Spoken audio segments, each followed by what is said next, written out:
last video, we just discussed about infrastructure as a service, platform as a service, and software as a service. In this video, I will just talk about Azure platform as a service and Azure infrastructure as a service. As the name suggests, a platform is provided to clients basically to develop and deploy the softwares. So in Azure as well, we just provide the platform to the clients where they can develop and deploy the softwares. The client can focus on the application development rather they have to worry about the hardware and the infrastructure. For example, if I am having a team that has to develop a website, so that shouldn't worry about the hardware and the infrastructure they are going to have, or even why should I worry about the infrastructure and the hardware I need to put in, though I must know about the things. But when we have the power of cloud, so that power of cloud where the cloud help us as a platform and give us a platform where we can simply develop and deploy our applications and services. So that is platform as a service.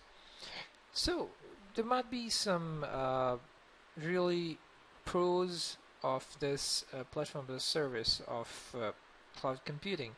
And when I talk about Azure's pros for platform as a service, so I would say the overall cost cut is quite amazing.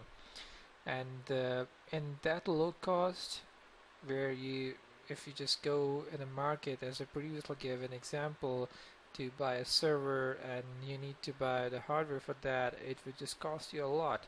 And you might only need that hardware for some time, and then you have to replace that hardware with a better hardware, and that would also include the cost. And your previous hardware won't worth much, I would say. So overall, I would say Azure is really handy when you are going to cut the cost. And I would say it is less vulnerable as servers are automatically updated. They are being checked.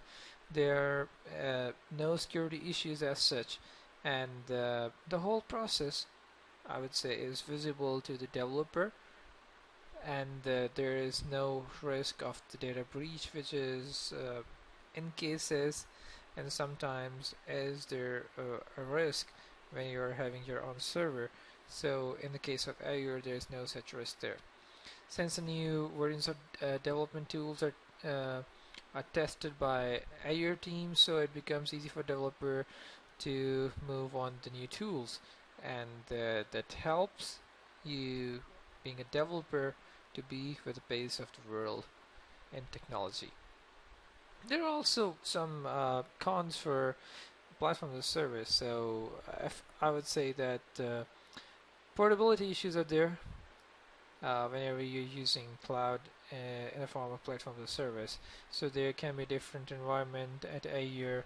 Thus, I would say the application have to be adopted accordingly. So this is one of the cons that you have when you're using cloud as platform as a service. But Aure is kind of cloud that is not only providing a form as a platform as a service, but also it also comes as infrastructure as a service as well. So in infrastructure as a service, I would say it is managed compute services, and that gives you complete control in the operation of the system. For example, if I just talk about the pros of Azure as an infrastructure service, so this is an ideal for application where the complete control is required. The virtual machine can be completely adapted to the requirements of the organization or business. Let's say you have an image and you want to get rid of the hardware and you want to deploy, you just get the image and deploy that on the Azure VM. So you just set your VM accordingly with your scenarios and your things, and that will make your life quite easy. And I would say infrastructure as a service facilitates very efficient design time portability. This means application can be migrated from Microsoft Azure without rework.